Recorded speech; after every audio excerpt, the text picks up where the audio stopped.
எண்ணெயை ஊற்றிக்கலாம். ஊற்றுறோம். கீரை பொரியல் பண்ணலாம். கீரை பொரியல் நல்லா காஞ்ச மிளகா போடும்.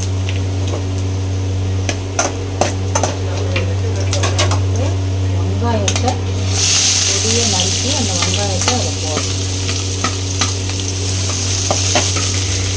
நல்லா வதக்கிக்கணும். கீரையில் உப்பு போட்டுக்கணும்.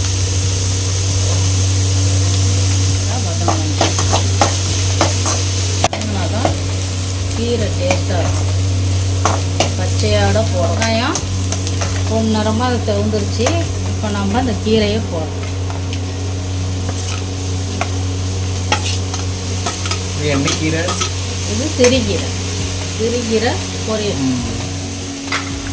தேங்காய் துருவல் போடுவீங்களா?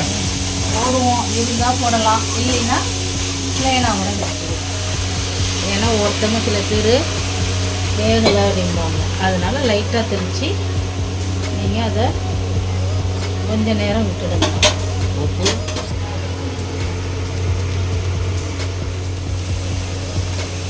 இந்த அளவுக்கு சுருண்டு வெந்து வரணும். அவ்வளோதான்.